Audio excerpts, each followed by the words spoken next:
like a little funny intro thing. No, that's fine. We need that. Yeah. No. Anybody hear me? Oh, we hear you. Hello. Hey. Hello, friends. Hello. How you doing? Doing okay. You can hear me okay? Yeah, we can hear you. Lovely. I'm constantly worried that my little setup here is going to fail me, which would be bad because, this is how book tours work now is you just hop on your USB mic and log into Zencaster, I suppose, or Zoom, depending on whether it's live or taped. So Nice. this is what it all lives and dies on. Well, I'm so glad that we can make this work. Yeah. Same here. We're super excited. I'm excited too. I love the concept of the pod, and as long as you guys don't turn out to be like KKK members or something. I haven't done a ton of research into you, so I'm going on faith here. My partner was pointing that out. She was like, I was telling her the story of how this ended up getting set up, and she's like, "Sounds great, but like, are they like horrible misogynists or something? You should probably check that." And I was like, "Yeah, we'll find out." But yeah, no, I'm very stoked to do it. Two of my favorite topics right in the title. Nice. Hell yeah. That's what we're all about. Yeah. Oh, I love the little, is that cat ears on the headphones there? It's very trendy. I love it. How you know we're professionals. Well, true, but that's my third favorite topic is cats. I have three of them. So comics and chronic and cats, that would be that'd be the real next level. This is awesome. All right. Well, if you're ready, we'll get into it. Yeah, let's rock and roll. All right. What's up, ladies and gentlemen? Welcome back to Comics and Chronic. Today we have a very special episode. As always, I am joined by my co-hosts, Anthony Iannaccio and Cody Willaka-Cannon. Today we have our very first guest. He is a journalist, a writer, an author. He's worked for Wall Street Journal, Vice, New York Magazine, and he has a book out right now called True Believer, The Rise and Fall of Stan Lee. Please welcome to the show, Abraham Riesman. Hey. Very exciting. I thought you say I'm joined as always. Aren't there only like 2 episodes of this podcast so far? Yeah, That's cool. I'm not dissing. I just was making sure that I got the timeline right. Yeah. We released the third one yesterday. Okay, great. All right. Mazel tov. Very exciting. Thank you. Oh, man. Well, welcome to the show. It's really cool to have you here, actually. I'm glad to be here. When we put out, should we tell the story of how I ended up here? Yes, the listeners? absolutely. So awesome. So I've got this book coming out, and the way you do these things now, especially during COVID, is you just have to get as much media as you can because book tours are not really a thing anymore. So I put out the APB and was just like, anybody, who.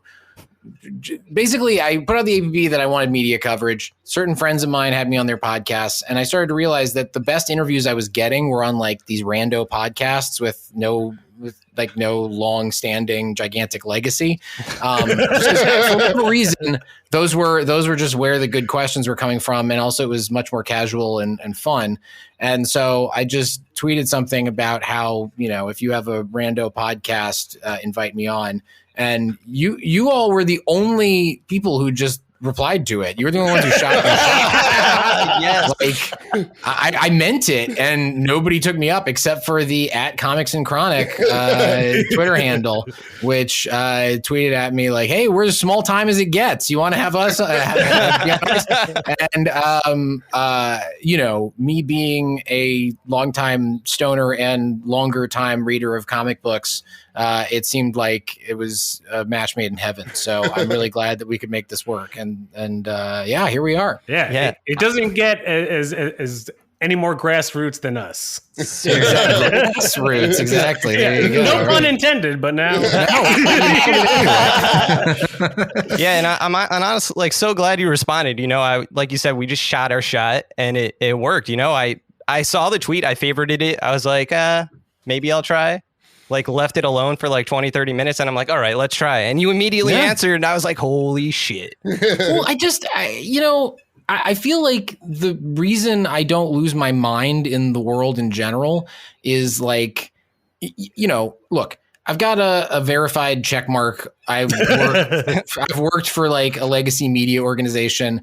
I know the New York media world very well. So I like have those people in my life, but I feel like the reason I don't, completely become a horrible monster is I try to interact with as many like low follower accounts on Twitter as I can, like just interacting with people who are not, part of that shitty, weird ecosystem where we pretend that people who just happen to have lots of followers and, a verification badge are somehow a different breed of human being. And so, I was really glad you guys got in touch just because I don't know. Also, I like to think of myself as sort of having the Barack Obama model for what I'm pushing in my book, which is like small dollar donors. Like I'm going for people who have like less than 1,000 followers who like the stuff that I like. Let's get them to buy the book. If I can do that en masse, that's better than just trying to target like the elites who may or may not be interested. So, right? No, anyway, that's smart. Yeah. Well, we'll find out if it's smart. It's been fun, at least. I've enjoyed being in contact with people like that, but we'll see if it pays off for the book. Well, when it comes to low follower accounts, you came to the right place. I'm so stoked. That's exactly what I wanted. No, but I don't mean that as a diss. I really mean like it's just someday you'll have more followers, I'm sure, but I'm getting in on the ground floor. Nice. So I guess I have two questions to start off with. Being as this is Comics and Chronic, are you smoking anything right now? No, I was debating that. I was thinking, like, should I vape beforehand? If you guys want me to, I'm happy to. We're not going to force you to do drugs. Yeah, because I don't want to come off like that. If we can pause it for a second, I can go get my vape. I don't know, or you guys can riff while I do that. Yeah. What do you think? We'll riff and vape as well. Okay, give me 1 sec. I'm gonna go get something. Sure. To all you listeners, we are holding for Abraham to get his vape. Yes. Yeah, vaping. We want the way to be comfortable and high on the show. Right. But if you're like a friend and you come on the show, we're not waiting for you. You don't get this. Yeah. You don't get this treatment. Yeah, you just come prepared. Yeah. We don't have patience with our friends, only people we don't know. Yeah. So, but yes, I'd like to take a moment to talk about the book. It was a fantastic book read so far. There's an excerpt that was released today. Today. Or last week, depending on. Last week, when you're listening to this. Right. Yeah. We'll edit that out. Yes. I'm terrible with time and we'll leave it at that. I'm terrible with time. Okay. We're back. 1 sec. Coming back. Get the old headphones on. Okay. I've got my branded Tribe Tokes. Whoa. Shout out to Tribe Tokes. Ooh, nice. Is that showing up reversed? Yeah. It's a cool little switchblade. Unfortunately, the switchblade part is broken. I have another one where it's not broken, but I can't find that one. So you do just looks like some weird little thing in your pocket, and then whoa. That's awesome. That is neat. I believe this is I can't remember what capsule is or cartridge this is. It's a sativa of some kind. I pretty much exclusively do sativa because if I do, I just fall immediately asleep. Yeah, I have a very powerful reaction to indica, which can be fun, but it's not fun for an interview or really, doing work or anything. Being productive. Why am I telling you what an indica is? You guys know what indicas are. I'm giving you the rundown of that. I assume your listeners do as well. Yeah, I'm a sativa. I like hybrids too because sometimes sativa make me nervous. Yeah, like anxiety inducing. I don't know. I'm an indica guy myself. I'm a sativa Fair guy. enough. I need energy. Yeah, me too. I like to be at least somewhat productive when I'm stoned, as opposed to just like completely instantly falling asleep, which, even if productive just means like watching an old Japanese noir on Criterion or something. Nice. Like, that's better than just like I love how the smoke is now enveloping this entire Zoom, all the Zoom windows. We can smoke and vapor. Yeah. This is great. I have to say, this is the first time I've ever like publicly, only in the past like year and a half or so have I started like being open about the fact that I smoke pot or vape, whatever, that I use cannabis. I was very like ashamed of it for a long time. I was like the one kid in health class who like really listened and like incorporated all of the messages about how you shouldn't do drugs because it's going to ruin your life. So then like, I started I didn't really start getting into regularly doing it until I didn't do it at all until I was done with high school. Like I was a big prude in high school and just didn't touch any substance whatsoever. I was just like constantly worried that I was going to lose my productivity and my edge. I was very overly competitive. And then when I got to college, I did it like sometimes in college, a few times. I had some like pleasant memories, but I didn't like have any. It was just if somebody else had some, it would be an interesting experience. And about a year after I graduated college, a friend of mine was like, we were like smoking a joint on my roof, looking at the stars. And she was like, you can just like buy this yourself, right? Like I can just give you the number of my dealer. And I was like, you can just do that? Like I just always assumed that it was going to be more of a process. Like I'd have to like go down some, rabbit hole of asking people questions to like get the answers and like go to a bar and like grab somebody and smash them to the table and be like, where's a dealer? I need to buy some weed. It turned out to be really easy. It was just like, she gave me the phone number and I called them up and, so that's what, 2009, something like that. And then subsequent to that, I've had periods where I've been like, I got to stop. I hate it. And I'll, quit it for a bit and then get back to a much, a healthier relationship with it. And it's been an interesting journey to go on because really only, like I said, in the past like year and a half, couple of years, have I started like openly talking about it with people. And it's unbelievably liberating. Because it hasn't actually held me back. One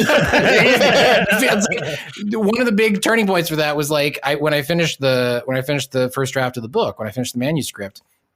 That year when I wrote it, I had left work full time. I was no longer full time at New York Magazine because I wanted to write the book. I needed to have that space. So I was smoking more pot or vaping or whatever more than like I ever had before. And yet it was the most productive and professionally successful like year of my life. Up until then, like I wrote this and researched and wrote this entire book and it went really well. And I was just like, maybe like this isn't something worth feeling ashamed of. Like you can get frustrated with it. Like if you're doing it too much and it's getting in the way of something, but like Definitely. It's been very interesting and liberating to sort of let go of the idea that I should like hate that I like pot. Yeah. I totally get that because like when Jake's the one that came up with the name of the podcast, Comics and Chronic, and like I love doing this, but there was kind of a hesitation with the chronic part, like sure, maybe my family's listening or whoever's listening. But literally as soon, and again back to your tweet, as soon as you did that, I was like, maybe there's just something to just openly being about chronic. I think well, that's the thing is like I've had the healthiest relationship I've ever had with pot has come after I sort of let go of the shame of going, I hate doing this. I hate myself for doing it.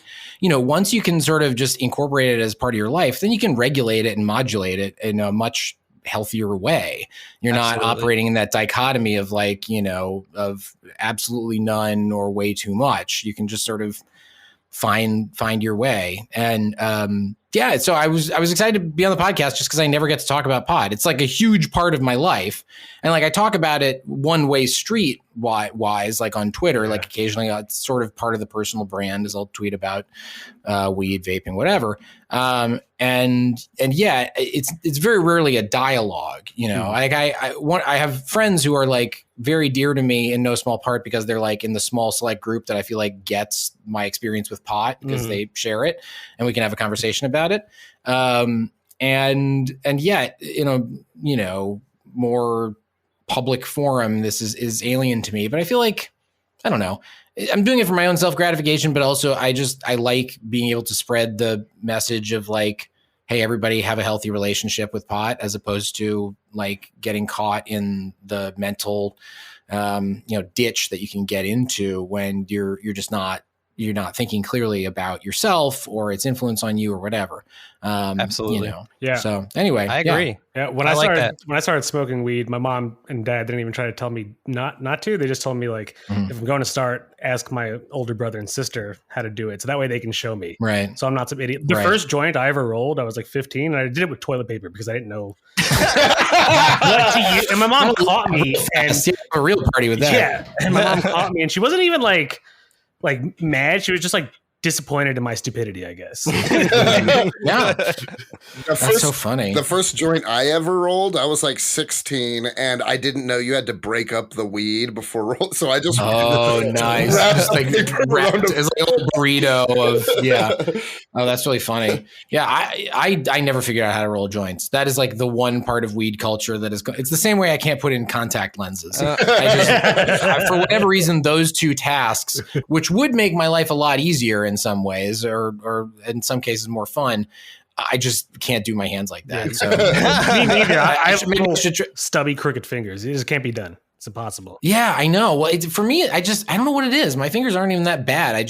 The hand-eye coordination. What can I say? It takes a lot of practice. Like I always hated rolling a joint, but I just forced myself to do it. Like it's still like it's always spilling out, and like it's always just there's like an anxiety part about it if you can't get it right. But once you get the tuck and roll, like you could do it every time. The tuck and roll. That's so funny. Yeah, I remember watching a how-to tutorial early on when I was smoking pot regularly. When I started buying it for myself, there was like this online tutorial video, I believe, from Donnie Danko, and I remember watching it. And it just had this like guy he was like enacting it. There was a narrator, and that narrator wasn't him. He was just doing the kind of like infomercially type like, what am I going to do here? But without saying that, just like, And it was, I found it adorable as a short film, but I learned nothing from it. I could not make myself actually get these things right. They always just looked like these misshapen little Cheetos and they didn't burn right. So what are you going to do? So Abraham, I guess one of my questions first is, and I'm sure you got to ask this, but out of all like the pop culture icons, what made you choose Stan Lee in particular to do it? Well, it's funny. I didn't, in both cases of the article that preceded this book and the book itself, it did not begin with me pitching. I've been a comics reader since I was a kid and a Marvel consumer even before I was a comics consumer, just watching the cartoons back in the early 90s. And then I sort of dropped off in comics around college. I was still reading some, but I kind of fell off with a lot of it. Mm-hmm. And then in my late 20s, I got back into comics, and then around then got a job at New York Magazine and started writing about comics just because, one of the great privileges of being a journalist is you can sometimes explore things that you find interesting in a professional context, and that can really make for good work if you do it right. So I was very excited about comics again because I hadn't been reading them for a long time, and the short version is I read at the urging of a friend at a party. I read Grant Morrison's Super Gods, the book, his like weirdo book about like the history of comics / like his alien abductions / the tarot significance of 9/11. Like it's a very weird book. But I read it. Grant Morrison, what the fuck? I know, man. But I read it and was kind of, even though a lot of it was completely bonkers, I was like, oh, that's right. I like this kind of bonkers. Like this is sort of what I go for. And I forgot that comics can do that for you. And also he's just writing so lovingly about the comics medium and really just superheroes, I guess, but superheroes more generally. Comic stuff obviously widely overlaps there. So I read that, got energized again. And then a few months after that, got the job at New York Magazine. A few months after that, I pitched doing a story on Marvel. It wasn't even a reported story. This was just an essay.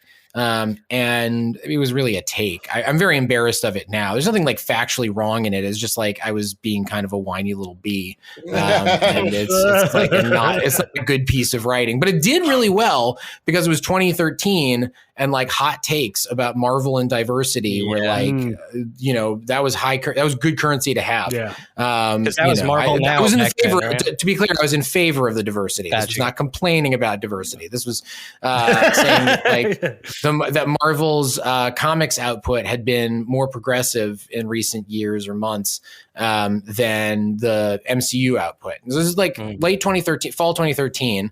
I believe the occasion was the launch of Agents of S.H.I.E.L.D., the show. So it's a very different time in the history of the MCU and sort of the popular conception of the MCU and of Marvel as a brand. Because like now I would be shocked if I saw somebody on comics Twitter, progressives on comics Twitter praising Marvel for basically anything.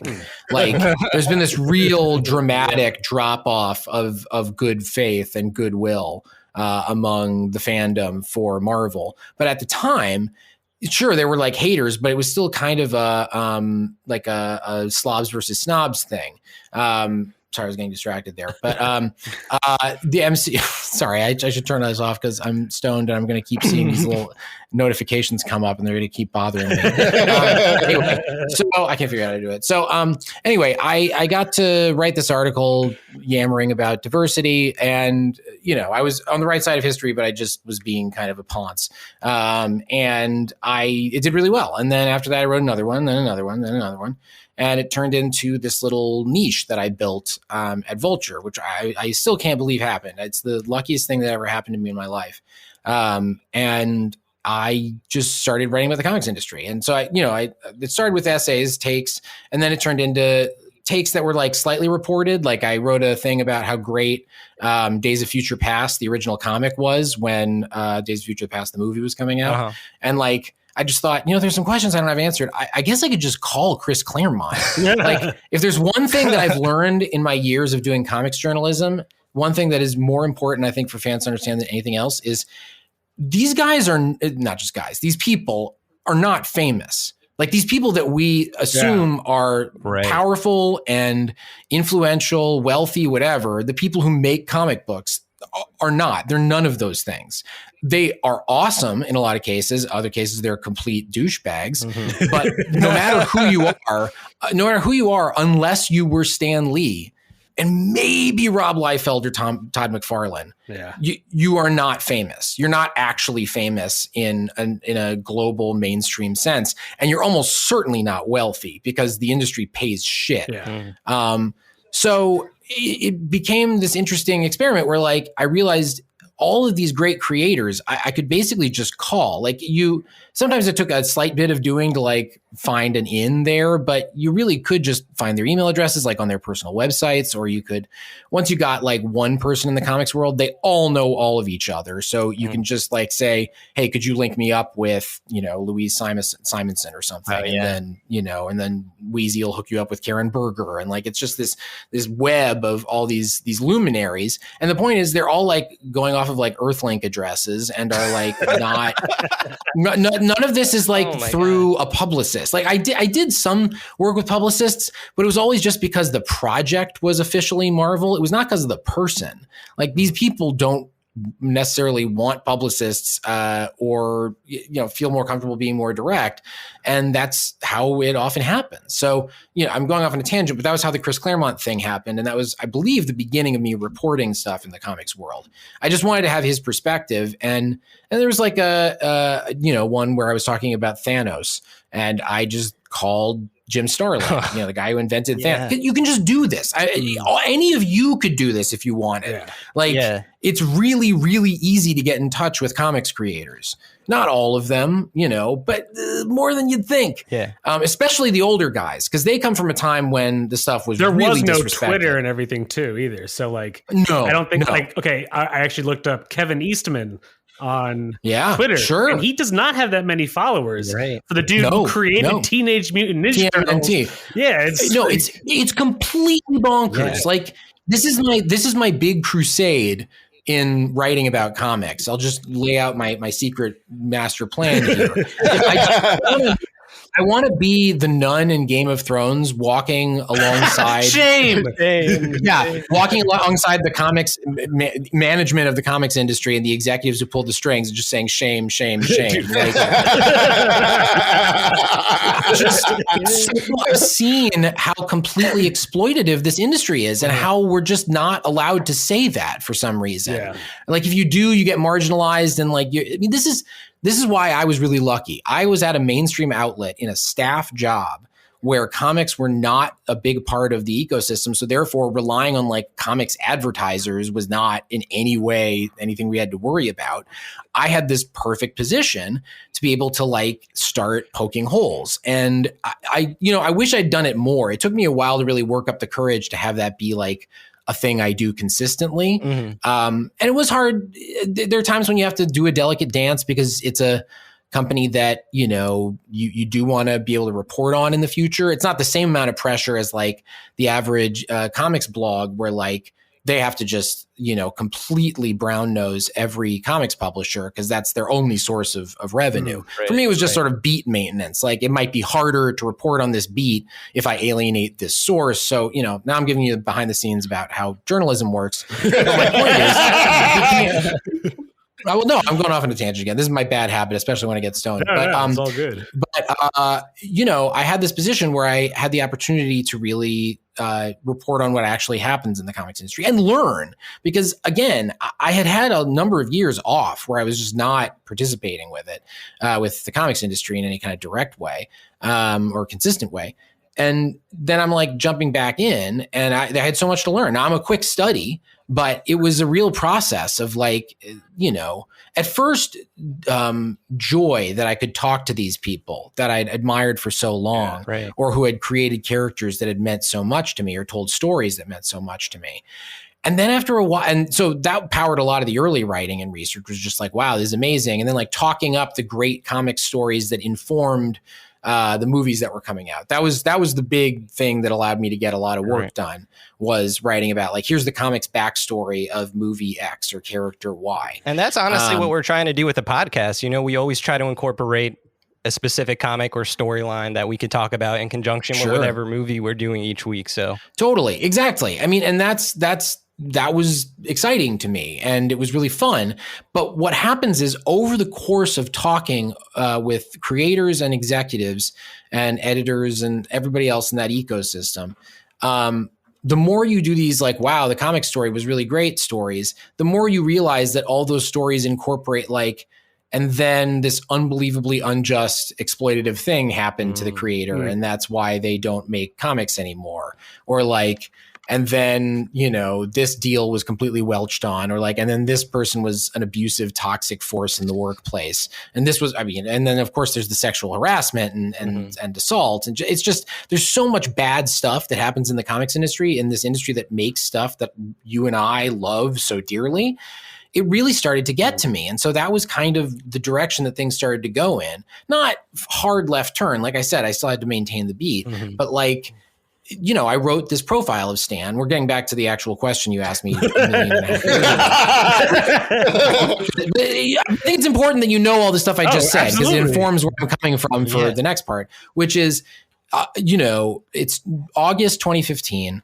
One of the editors at New York Magazine, a guy named David Wallace Wells, who's a fucking genius, just a great writer and reporter and an even better editor. He wrote this book about climate change called The Uninhabitable Earth that either you should read or never touch because it will completely freak your shit out. But it's amazing. It's one of the most amazing books I've ever read. So anyway, he walks up to my desk and he was an editor and he had a galley copy of an advanced copy of Amazing, Fantastic, Incredible, Stan's 2015 graphic memoir, which was really just, as I learned later, he didn't really have much to do with it. It was just an adaptation of his pre-existing prose memoir from a number of years earlier. Of course.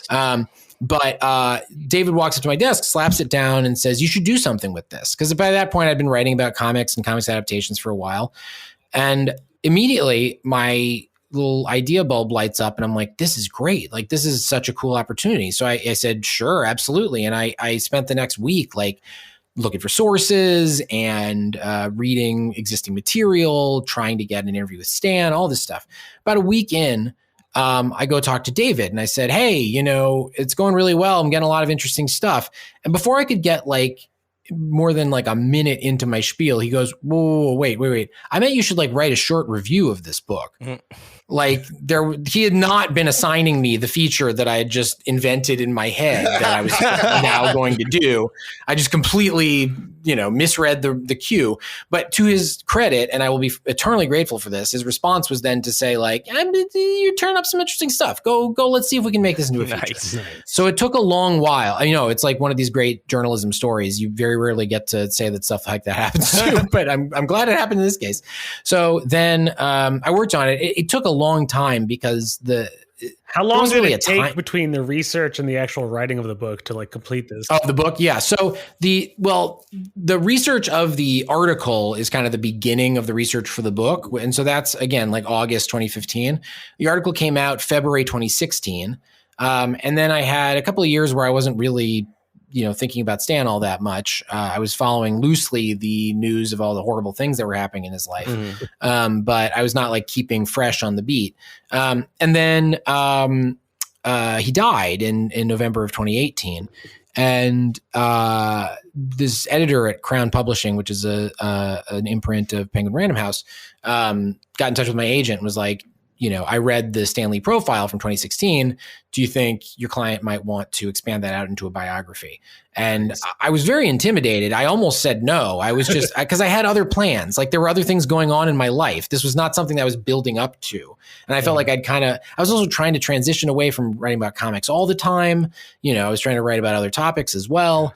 And so initially I was like, I don't know. And then I had like multiple friends just sort of slap sense into me and be like, the fuck is wrong with you? This publisher in the English language came to you to ask you to write the book. Like you fucking do the book. So that was the right answer. And I got, I'd write an outline, but it was a pretty smooth process. Started the research in earnest around December of that year when it became clear that the book was actually going to happen. I guess it was even earlier.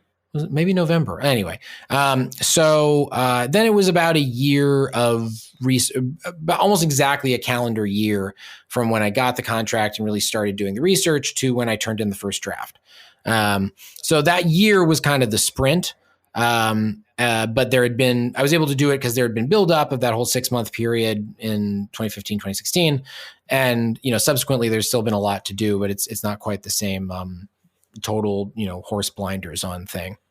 It's really interesting to hear about that process. It's just, so just because it's not like you're saying it fell into your lap, but it's something that you weren't really. I was very lucky. I was extremely lucky. Like I also am good at my job. I've been doing journalism for 15, 16 years now. It's the only real like career that I've had. But I'm also just, fortune turned its wheel in my direction, and I'm sure it'll turn back again at some point. That's the anxious Jew in me talking. But, for right now, I'm trying to embrace it as much as I can, and this was that was very much both the initial article and the book were really. I'm really indebted to my editors, David, and then at Crown, a guy named Will Wolfslau, who is just terrific. Nice. I was really lucky to have editors I really gelled with and who really were, they were both more confident in me than I was confident in me, specifically in terms of like using voice, like having it be uniquely sounding like me and kind of just riffing and coming up with grand theories, rather than just sticking to exact recitation of facts. Not saying anything that's not factual, but just, going beyond just presenting the information. Both of them really encouraged me to go like, this is your showcase, like go for it. The article was the longest thing I'd ever published up to that point. It was about 10,000 words. And then the book obviously is far and away the longest thing I've ever written. And, to have that opportunity and the opportunity to have editors who really encouraged me to make it sound like my own, it's incalculable. I'm so unbelievably grateful that all that has happened. I want to go back to your anxious Jew comment. Yes, please. I too am Jewish, so I have to live with that burden every day. But Shalom Aleichem. I don't know what you just said. I said Shalom Aleichem. You're then supposed to say Aleichem Shalom. Okay. It's like Salam Aleikum, Aleikum Salam. Okay. You'll get it next time. I'll get it. I was also adopted into Judaism, so unfortunately. Oh, cool. Yeah. So it makes me feel a little more chosen, but I want to go back because that's a good line. Anyway, go ahead. Have you ever read Krakow to Krypton by Ari Kaplan?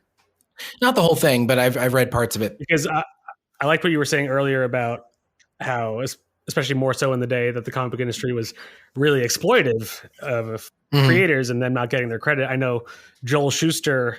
Oh yeah, Siegel and Schuster is a whole other tragic story. They never got the credit until I think was it the 70s. Yeah, 70s. For creating Superman. 70s. It was, that's a whole other awful story, but it's emblematic. I mean, that kind of stuff was just the order of the day for decades. And to a certain extent, it still is. Yeah. It's slightly more professional now, but not by much. And you still have like ridiculous shit that people get away with.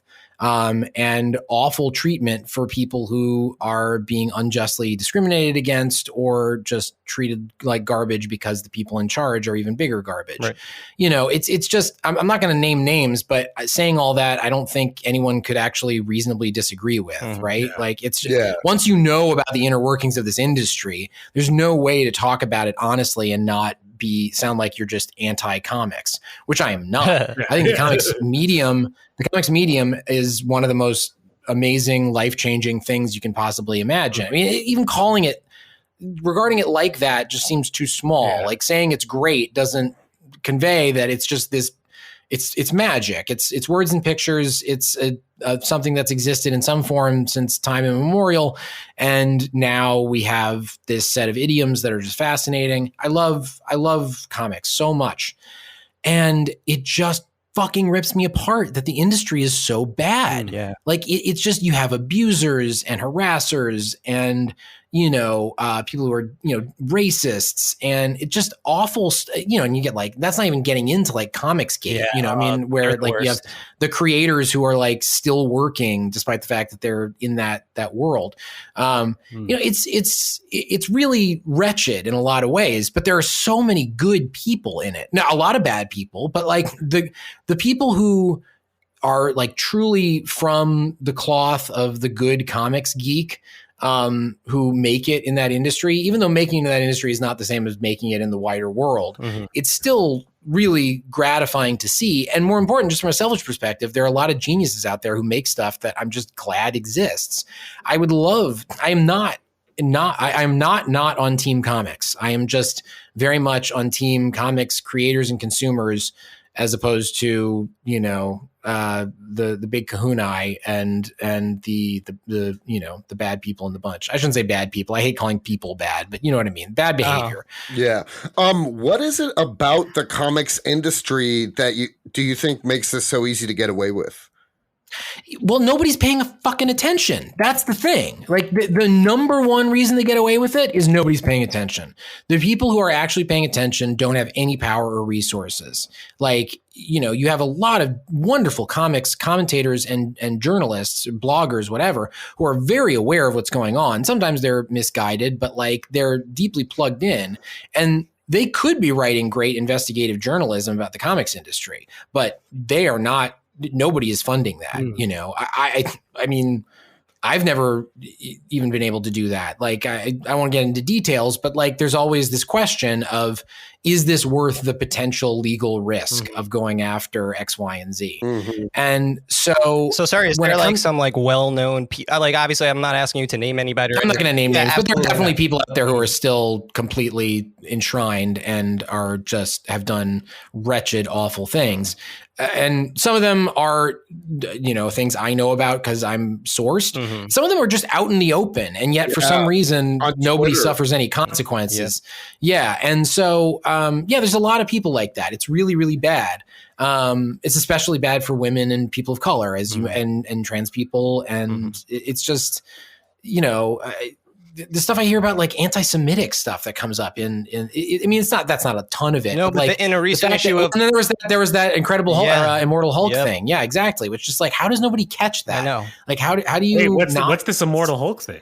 Oh God. Well, it's a whole rabbit hole, but there was a panel in the most recent issue of Immortal Hulk where Joe Bennett drew this Jewish jewelry store in the jewelry district. And it has this like window that has this giant Magen David, like Star of David right there. And it says Jewery, not jewelry. Yeah. Oh, shit. And like someone's head or something is covering exactly like. It's no. Someone's head is covering a different letter. The letter that you can see very clearly that there is no L. It just says jewelry. Right. It's not that big a deal, but it's just like in and of, I'm saying as a Jew, I feel like I'm allowed to slightly discount that. Like I didn't read it and feel like threatened or anything. It was just sort of like, what the fuck? How did this end up in here? How would this go past all these eyeballs and nobody saw this thing that, like, even if it was unintentional, is really offensive. And something similar happened with X-Men Gold #1 like a few years back. Well, that was, to their credit, not in their defense, rather, I should say. X-Men Gold #1 was a weirder situation because the main stuff in there was anti-Christian from an Indonesian perspective, because the artist, the penciler, was Indonesian. So he was slipping in messages from this, slogans rather, from this campaign against, I believe it was a regional governor or maybe a mayor who was Christian, and the Muslim population would say, some members of that would say awful things. So those were up there. I would be shocked if somebody was able to detect that stuff. There was I feel like you kind of get a pass for missing out on like hyper specific racist slogans or bigoted slogans from around the world. But there was that Kitty Pryde thing in that same issue. I did not read that as anti-Semitic personally. I thought that was, it didn't even seem anti-Semitic, whether or not, let alone whether it was intended as such. But the point is, with Joe Bennett recently, it was just a reminder that comics are put together so slapdash and so quickly with so little oversight, which is something to remember and is kind of an emperor has no clothes moment. And the other thing is just that people are not trained. Very often these are people who are not training themselves or have not been trained to think about, marginalized identities while they're not that, Jews, it gets complicated when you say marginalized, but like minority groups that have historically been targeted by bigotry and bigoted imagery, which Lord knows in comics, there's a long tradition of that. You gotta try and excise that part. Absolutely. Oh God, sorry. I'm just going off on a rant right now, but like, it's just, I also feel like, because going back to like holding these people accountable, that because it's not like when we were talking about how no one knows who these people are, these artists and these writers, it's harder to put a face to them. So it's not like actors and musicians that you can hold them accountable so easily in the public eye. So they probably do tend to get away with more. Well, and then the thing that also complicates it is like, if somebody does do something bad, because the industry is so terrible and so many of these people are, the point is, you can. Oh God, I lost my train of thought. Damn it! This is my number one problem when I smoke pot. Everything else, I'm so lucid. My memory doesn't really go, but I will just have these moments where, like, I get distracted by a mote in my eye, and then abruptly, it's like the train has completely jumped the track. So I'm going to ask you what I said, although I remember it being somewhat rough. But what was I saying? Shit. Are we all too stoned? It's fine. It doesn't matter. It's just more of me ranting about how the comics industry is terrible. I remember now. You can always end up with the shitty fact that, like, if somebody did do something bad, they can plausibly be like, look, I'm not wealthy or famous. Like, the consequences of this thing will really ruin my life. And that just ends up complicating and muddying the waters every time. You have to have all these moral calculuses in your head.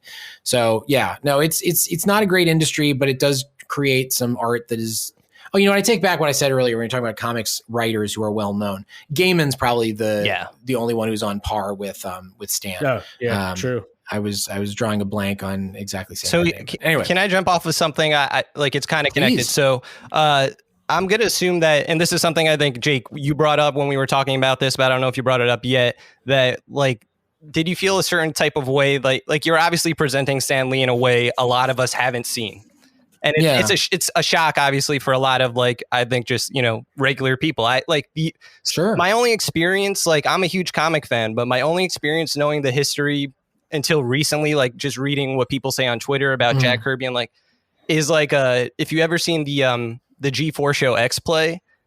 No, I haven't. What is that? Back in the day. So it was just a video game review show back in the day. But they used to have this segment called the Stan Lee Experience.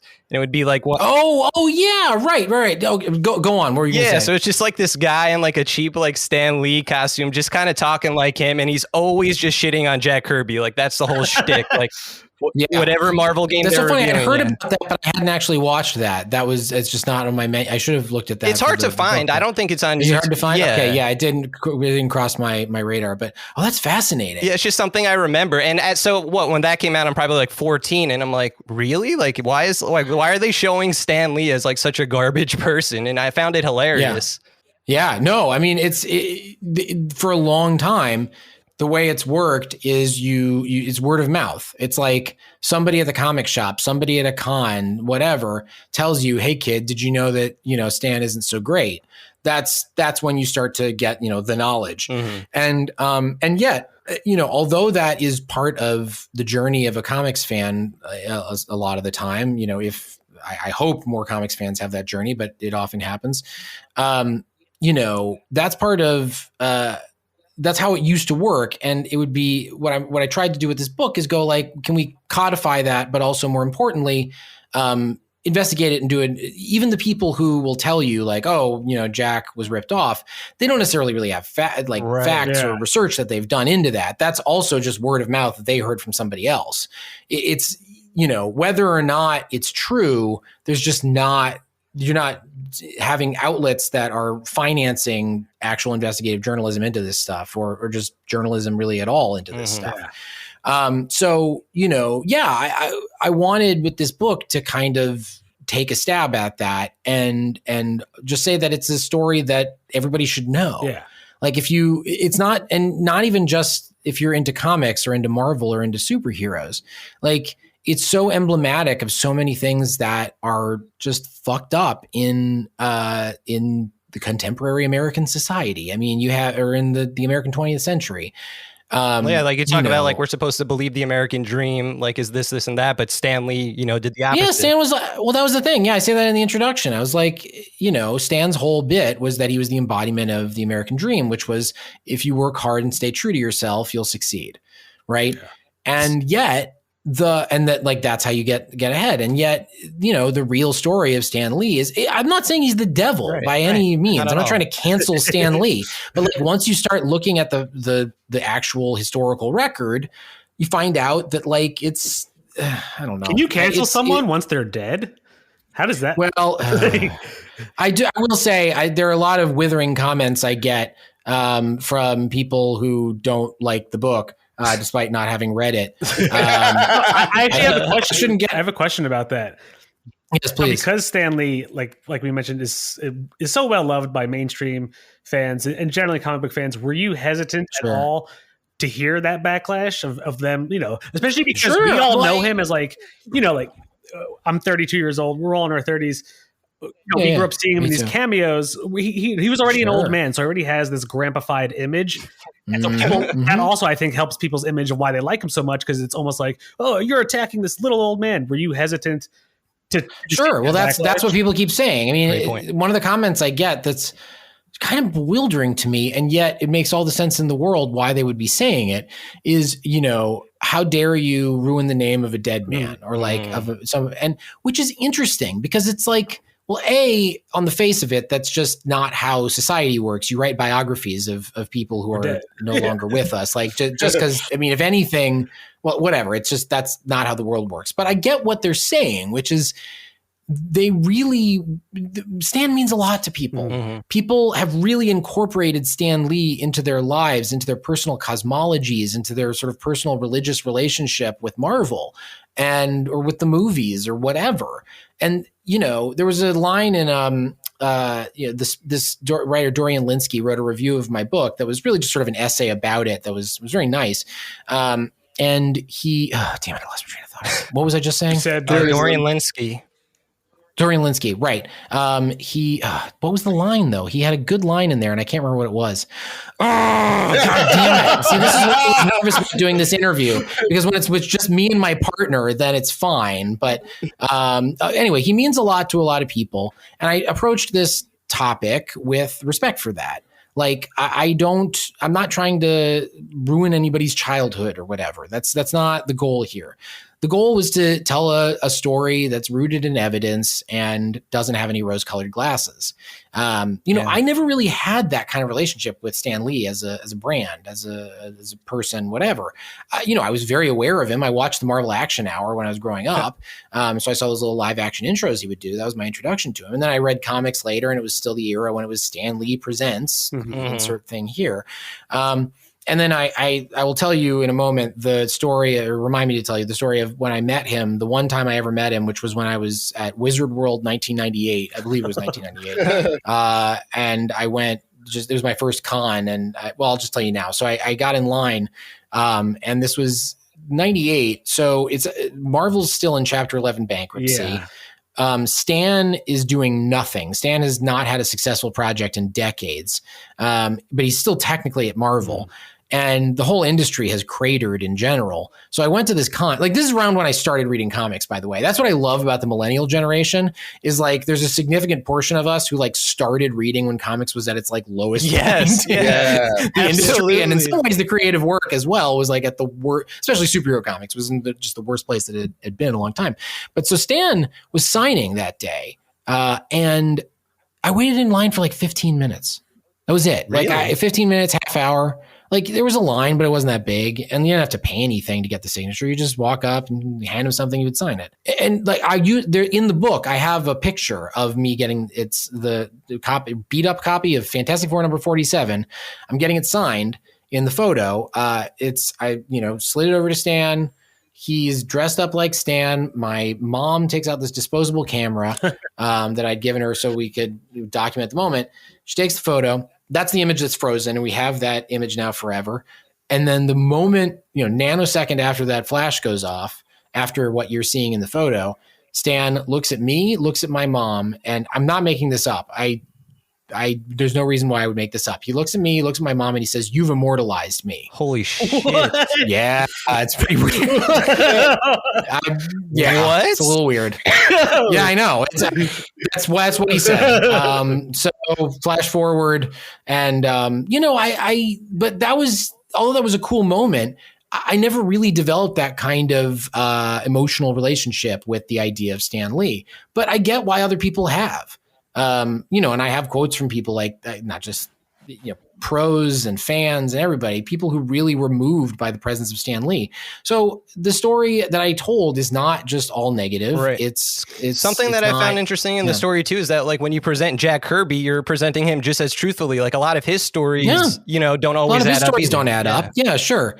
Does that mean he was lying? Who knows? I mean, one of the things that I keep saying about this book is, like, the number one thing I want to convey is you have to live with ambiguity, whether it's moral ambiguity or factual ambiguity. You have to live with the fact that there are going to be things you never know, that you just don't have a firm answer on, because people fucking hate thinking about that. That's not people being dumb. That's just the human brain doesn't want to have ambiguity. Ambiguity it's dangerous. Right. And the message I was sort of trying to convey is, like, Stan is neither saint nor sinner. I mean, he was, neither saint nor Satan. And who else is that way? Literally everybody. Yeah. Like, it's just, it sounds so simple. It's like this dumb, almost truism to say something like that. But you have to remind people, especially when it comes to contemporary celebrities. People really have this, lowercase s Stan culture right now, where it's like, the thing you love is the greatest thing in the world, and the people who make it, or the person you identify it with is the second coming. And then that's how people get away with shit. You treat celebrities like they're not real people, and you end up with, like, fucking Justin Timberlake. Like, only now are people waking up to the fact that the guy sucks. Hey, Alpha Dog is a great movie.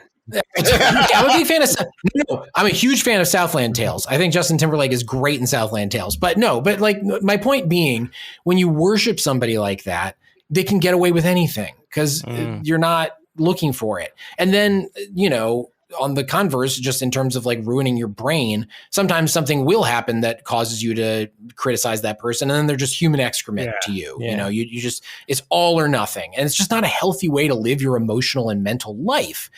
But it's really hard to accept that there are there are questions you can't answer about a person, whether it's, did this thing happen? Who knows? Or was this person a good person or a bad person? Well, there's no real answer to that. It's not just that you won't know. When you were doing your research, did you have one of those, like, noir moments where someone came out? It was like, Abraham, you're digging too deep. You need to turn back. You're asking the wrong questions. Turn around. Yeah. I mean, I don't want to get into details, but there were a number of people who wanted to chase me off the story. I mean, there's a lot that people, when people read the book, they'll see why. Like, there's a lot of bad stuff that happened in Stan Lee's life, and a lot of money on the line, and a lot of people's legal futures on the line.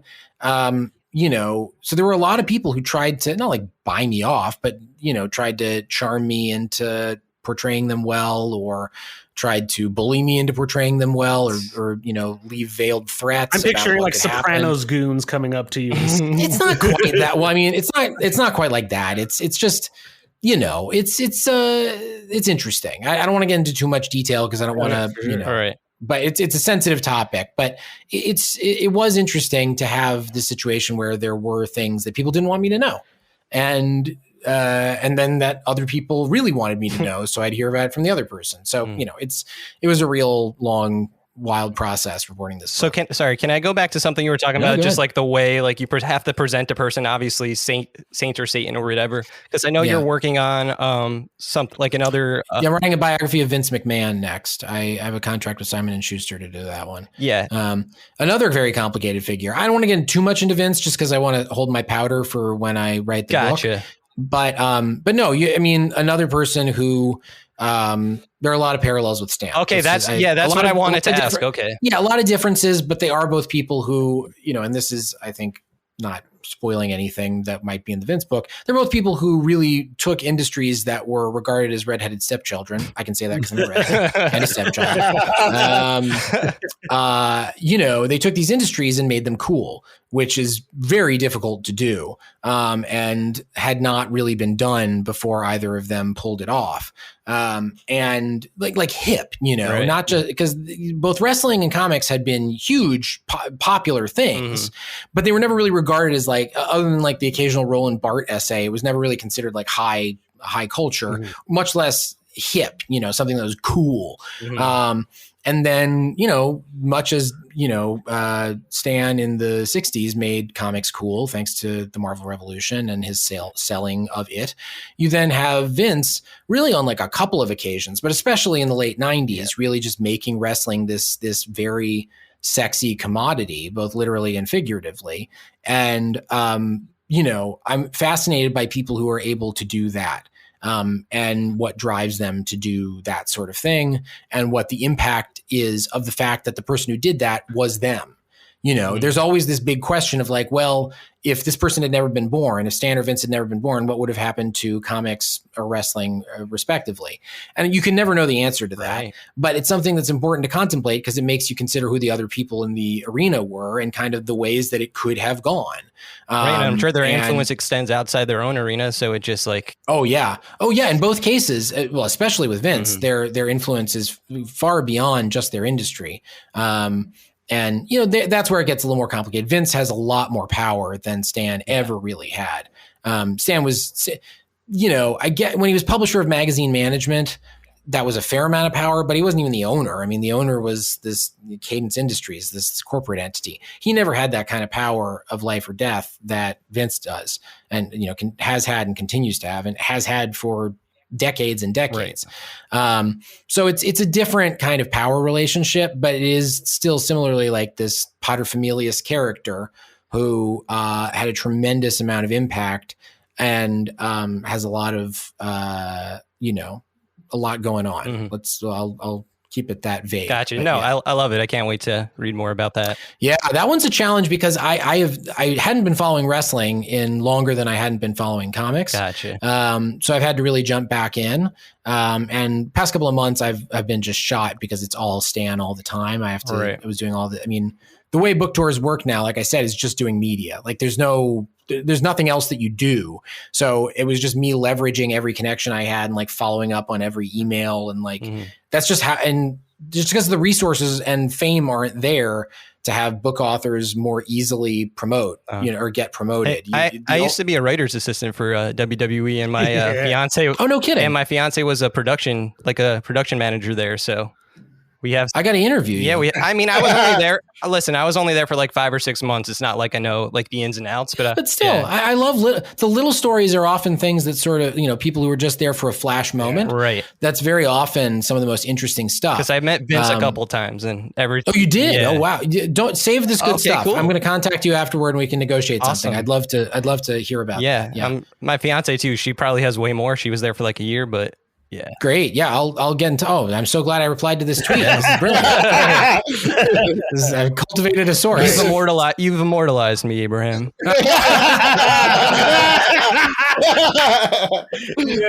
Nice. Bringing it back. Jeez. All right. What else you got? Hey, if you had to write about any superhero, who would it be? Like, what do you mean? Like write a biography of a superhero, or would you ever like? I know you do, obviously, like journalistic writing, but if you were to write a story about a superhero, like, not like not nonfiction, like write fiction. Oh, well, no, that's easy. My ultimate dream. I'm Jewish. I think way too much about being Jewish. My ultimate dream is to write the most badass, fucking Jewish as shit Magneto story. Yes. Like I want the Jewiest and Jewiest Magneto story, because he is the best bad Jew in fiction. Yeah.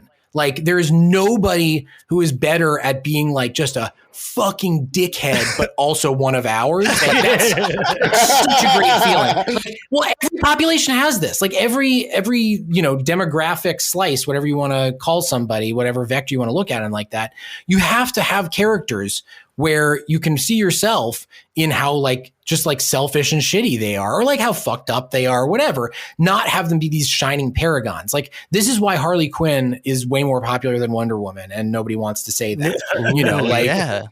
Like Harley Quinn's reach extends way beyond just like people who actually watch superhero movies. Like that's just metastasized. My 2-year-old niece asked to be Harley Quinn for Halloween. Like out of exactly. nowhere. Harley is just iconic. And I wrote this whole long feature about Harley's development and reception back in, I believe, 2015.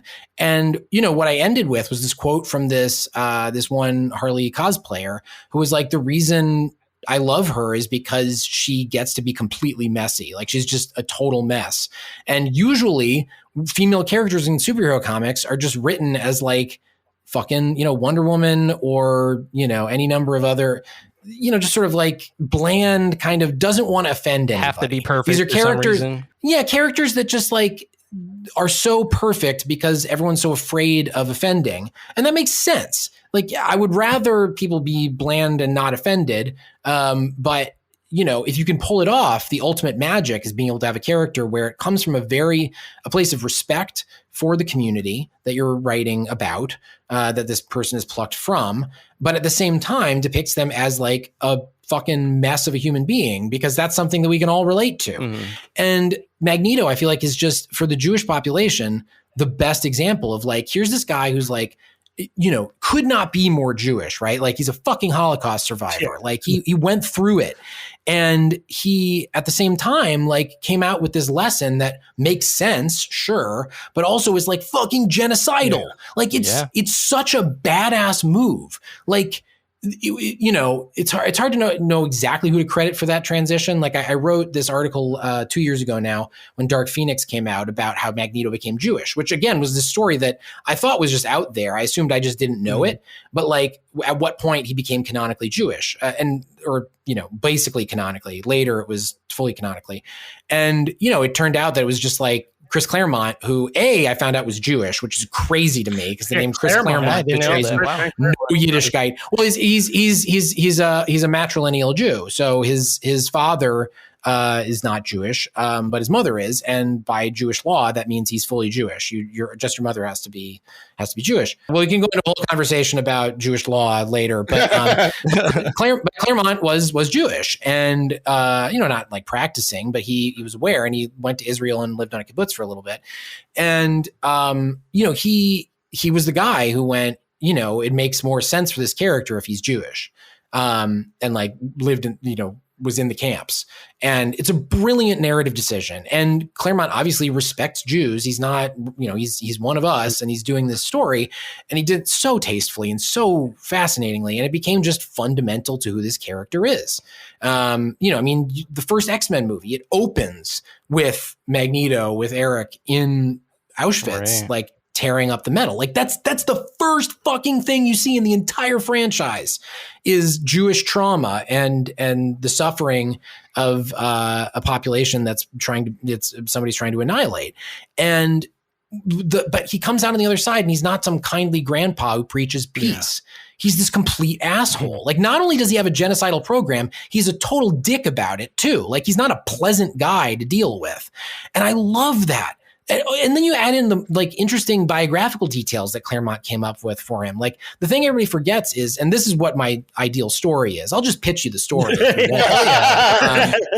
I mean, I've been waiting for somebody to ask me about this and for me to be high enough that I can describe it. But it's where Eric and Charles met. Do you know canonically in the comics where Eric and Charles met? So, okay, I thought canonically they actually met over like in the Middle East or outside of North America.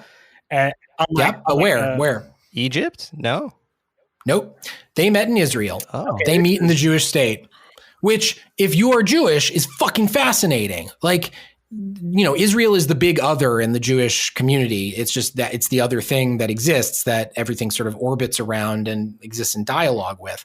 And so if you're interested in Israel and Zionism and that part of the world, the way it's developed, and the way it interacts with the fundamental Jewishness of existence, you know, you're going to find it fascinating that Eric is, you know, when he gets out of the camps, he goes to Israel. He makes Aliyah.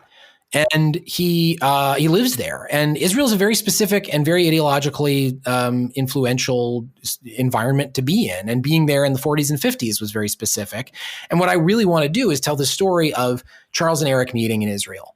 And like Claremont did this just little grace note in his story where he introduced their first meeting, where they're in Israel and there's just this 2-page spread. I believe it's 2 pages, maybe it's just one, where it's basically the two of them, Eric and Charles, and Gabrielle Haller, the fellow camp survivor who Charles is in country to work with because he's doing psychology stuff with her. She's like in a catatonic state. Anyway, there's this little grace note where like they go they walk around and travel around Israel. Like, there's just this montage of like, there's no details given about what's happening while they're doing it. It's just like they went on this trip. So it's just this huge gap where like somebody can tell the story of these people, these Jews. Well, not Charles isn't Jewish, but you know, being in the Jewish state, and especially Magneto's perspective on like meeting this guy who also, this is the reason why it would have to be fanfic and could never actually be Marvel because Charles and Eric fuck. Like, that's not to sound like too much of a weirdo about it, but like I so vastly prefer the interpretation that they had a romantic and sexual relationship prior to, like, no, I'm serious. I mean, anyway, I don't have to go down that road too much if it's going to scandalize you. I love that. Yeah, go down that road. I think I'm not saying it just because I think it's hot. I just think it makes more. No, I just think it makes more sense narratively and thematically. Sure. When you see the way, I mean, especially in the X-Men movies, where like very obviously Picard. Oh my God, call him Picard. Jesus Christ! Don't tell anybody that happened. Where you have Patrick Stewart and Ian McKellen very clearly playing it as though they're ex-boyfriends, but like, you know, it's not canon there, but like it works so well because it just defines that relationship, and it defines the lack of relationship or the way the relationship turns sour. Like, it creates that. I mean, wouldn't you turn into a supervillain if like your ex was trying to take over the world? Like, you would, you know, like trying to change the world in a way you didn't like. Like, it's a special kind of it's almost petty, visceral. Like ideological, but it's also petty. And what's great in like good fanfic about that stuff is it's like both men, especially Magneto, Eric, don't really know the degree to which where the pettiness ends and the actual ideology begins, where it's like, am I just doing this because I have this weird relationship with this guy and I can't let go? Or do I actually have a principled disagreement with him and that's the real driving force? And does it matter if these are my ideal story would be like I would debate whether I want it to be set and entirely take place during the trip in Israel, or whether I want that to be flashbacks and have the core thing be something set more contemporaneously. But either way, it would be a story that would not really have any action in it. Like, this is something that Marvel would never let me do. It would have to, if I did it, I would have to file the series off and just write something based on it. But like, I want something that's like a talky piece where like Magneto is talking about what it means to be Jewish, what it means to be an Israeli, what it means to have survived the camps, all of this shit, and talking to Charles, who's like a genius, but also a complete idiot about so many things. Well, also, in the comics, Magneto finds the mutant island of Genosha, which is very much a parallel. And now Krakoa, which is very much an Israel metaphor in certain specific ways. No, well, that's the thing. That was what made me start thinking about it. Was reading the first issue of House of X last year. Yeah, that was great. God, it was 2 years ago now. An amazing issue of a comic book, like one of the best single superhero issues I've ever read. And seeing the way that Hickman, who I don't know whether he's Jewish or not, I once asked him and he didn't answer the question, so who knows? But it was over email, so he just ignored that I asked him. But anyway, but the point is he knows his shit. Like whether or not he's Jewish, he gets the dynamics that play into Zionism and this idea of sort of separatist self-defense. That guy's so smart. I love Hickman. Hickman's a very smart writer, very, very smart writer. And that was what got me thinking about it. I was like, why has nobody done a story about like this directly about Magneto and Israel? Like it's very specifically alluding to that relationship in House of X, because he brings all of the ambassadors to Jerusalem. He brings them to the old city of Jerusalem, and that's where he says you have new gods now. It's very deliberately placed in the Holy Land, and that got me thinking. Like somebody needs to write the story of like how that relationship works in his head and how it's bound up with his relationship with this man he loves and also hates. So anyway, that's my vague pitch. I have no idea how I'd actually write it. I have to do a lot more research so I could get like period things correct. But like, I do have a burning desire to someday write that. Nice. I really like that. I feel like it would be like such a definitive story for the... Yeah, I feel like you could really do some. I mean, maybe it's not even me doing it. Maybe I just like bully some other Jewish creator into doing it and just, I'll just stay out of it. Because that's the thing. I just want to see it exist. It's not that I think like I need to write it. It's more just nobody else seems to be writing it. So maybe I have to do it. But if I could get somebody who's like really, a lot better at writing comics, because Lord knows I haven't, or writing superhero stories, because I also haven't done that, or writing fiction at all, because I haven't really done that. Then happy to offer any kind of unpaid and uncredited advice that person might need. I just want to see this thing exist. Who would you cast as Magneto in an MCU reboot? An MCU reboot. No, that's where it gets complicated, because I do see the point that people make when there's like rumors that, a black person who's not Jewish is going to get cast as Magneto. Yeah. People will be like, well, this is erasing Jews, whatever. And I get it. I get where that's coming from, but I do think it's portable enough. Right. They're also based off of Malcolm X and Martin Luther King anyway. Well, not really. I mean, it wasn't. That's a misconception. But it comes from a cultural milieu that, like, I guess is sort of like that. But no, that's a common misconception. That was not the truth. But it's part of the Stan Lee myth, man. People believe stuff. But the point is, like, but you make the right point, which is these are archetypes. Like, it doesn't have.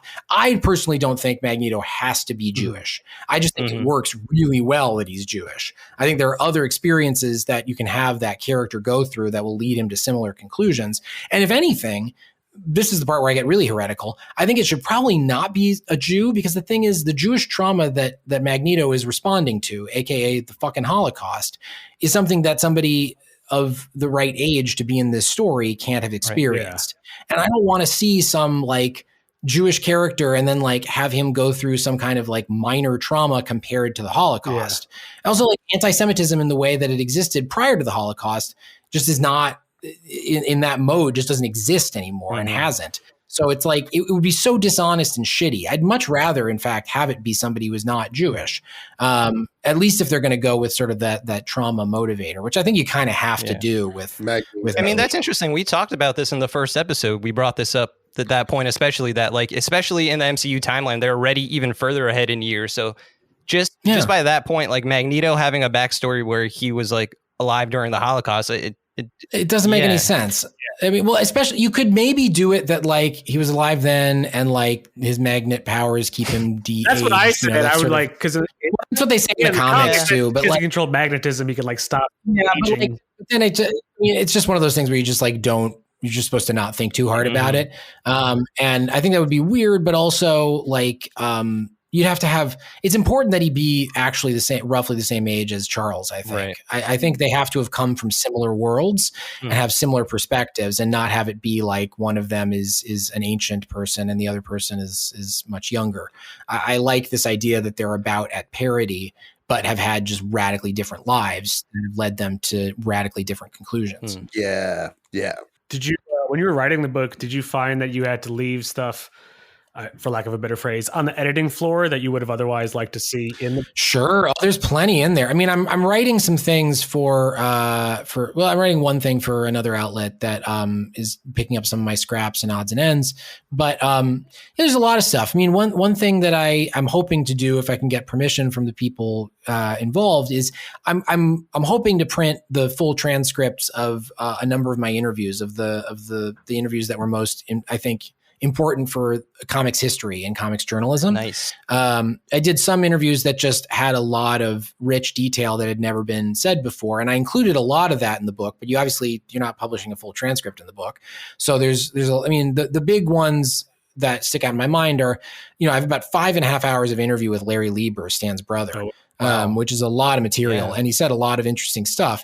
Not all of it about Stan. I mean, Stan was the sort of, organizing factor, but it was also, about just his career and about the industry and about people he knew. And that stuff I think would be really, there's stuff in there that I'm sure doesn't even mean anything to me, but like hardcore comics heads who are older than me and like lived through whatever, will pick up on and go, oh, wow, this is something that's really useful to be out there. It also seems the other one is, sorry, I was going to say, it just seemed like Larry Lieber was like a voice of reason a little bit, because he has pointed out, he has nothing really to gain. Like, he doesn't really want to have anything to do with Marvel or he you can never know fully 100% whether somebody's telling the truth. Maybe they're lying, or maybe they just don't remember or misremember. But the sense I got was Larry was not trying to hide anything. When he was talking about the comics industry, he was not trying to take more credit than he deserved, because he doesn't really care about credit in the comics industry, because he kind of regrets that he got into the comics industry in the first place. He does not have good thoughts about his career, which is, very sad, because he did some amazing work. But he was a fascinating conversation to have, and an important figure that I want to have understood. And so my hope is I can get his permission to publish that. The other one is Nat Friedland. This is a much shorter interview, but still a really fascinating one. Nat Friedland being this journalist who wrote this profile of Marvel Comics in 1965, was published the first week of 1966, that completely ruined the Stan Lee Jack Kirby relationship. It was this article in the New York Herald Tribune's magazine section, which, by the way, later became New York Magazine. And prior to that, there'd been weird points where the New York Herald Tribune had intersected with Stan's life. So for whatever reason, I'm part of that cosmic chain. Nat Friedland wrote this profile of Marvel, and it was so glowing in its depiction of Stan, and so disrespectful and shitty in its depiction of Jack. And it came out, and even though Stan was not like writing the article, it was this moment where Jack realized he was never going to be appreciated at Marvel. Like, just no one was ever going to get what he was and what he was doing. So even though it's 1966 and Jack sticks around until, late 69, 70, that was really the moment when he decided he was going to leave and not invent new characters and just sort of wait it out. So the point is, Nat Friedland wrote this article. It's massively consequential in comics history, and therefore in pop culture history in general. He had no idea. No one had ever reached out to him. He's a hard guy to find. I found him on some online database. I can't even remember which People Finder database it was, but I just found his email address. I emailed him. I said, can I talk to you? It's chat roulette, right? Exactly. I said, so I just sent him an email and said, I'm doing this book. Can I interview you? And initially he called me and he says, tell me more about this. I told him more, and he said, not interested. And then I just sort of did a Hail Mary and wrote him again. And I was like, or maybe he called only the second time, but the point was he rejected me the first time.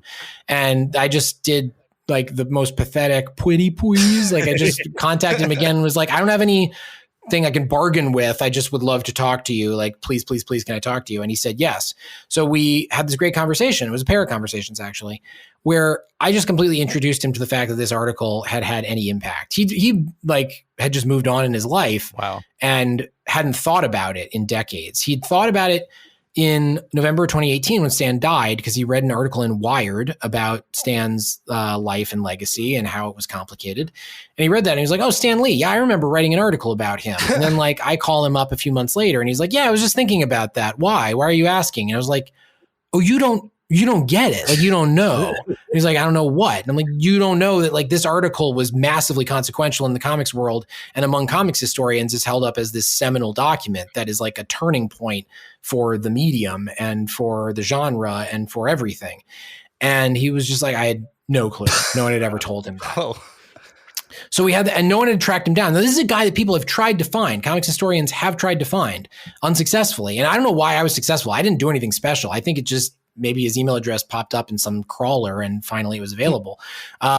But I think that interview is important. I mean, there was stuff in there that illuminated how that article happened and what went into it and in the aftermath of it. And I found it fascinating. My hope is I can get his permission to just publish that interview just on my website or something for free, just so people can have access to it and incorporate it into whatever research they do. Because the comics historian world of just amateur comics historians who like all have day jobs and just do this because just for the love of the game and are the experts on this stuff, I owe them everything. I mean, a lot of this book would not have been possible if I wasn't standing on the research that those people had done. So I want to just contribute back to that and be like, okay, well, here's something that may be of interest and may help in future attempts to suss out what makes this industry so fucked up, how it turned into what it is today. Yeah, I feel like this is it's got to be one of the most important books on comics history of all time. Which? Your book. Mine? Yeah. Oh, well, there aren't that many. So, but I thank you. My hope is that it will have, look, beyond tooting my own horn, I just hope it does legitimize comics journalism and history a bit and legitimize it to the point where people can get resources to do it, because it's really fucking important. And it's a shit shame that there is no backing for it happening. So, I'm not going to be under any illusion that this book is going to mean reams of investigative journalism into the comics industry, as much as that may be necessary. But hopefully it can encourage editors to be a little more excited about the idea of publishing stuff about the comics industry. I would count that as a win more so than really almost anything else. Yeah, I'm hungry for more for sure. So, and I'm hungry for lunch, so I'm going to bounce off. But yeah. Well, dude, are we good? Yeah, we're totally good. Dude, thank you so much for coming on the show. Dude, this was great. Yeah. You got to have me back on. I've never done like a stoned interview about like comics before. This was the best. Dude, thank you. Yeah, next time I got an article coming out or something, I'll hit you guys up and we can set this up. Yeah, man. Cool. That sounds great. Yeah, so cool. Abraham Riesman, thank you for coming on the show. His book, I'm too high. True Believer, I got it. True Believer, The Rise and Fall of Stan Lee. Is out right now. You can go buy it. Yeah, it's available where books are sold. You can go to abrahamriesman.com and you'll find links there as well as blurbs and descriptions and everything. Although I guess if you've listened to this whole episode by now, you probably know whether or not you're going to want to buy the book. I don't think additional information is going to be all that important to you. But yeah, abrahamriesman.com. It's I before E. Dude, thank you so much for coming. Thanks, guys. Hey, take care. Bye. Have a great one. Talk to you soon. Dude, I am hungry too, but are we still recording? I think we're still recording.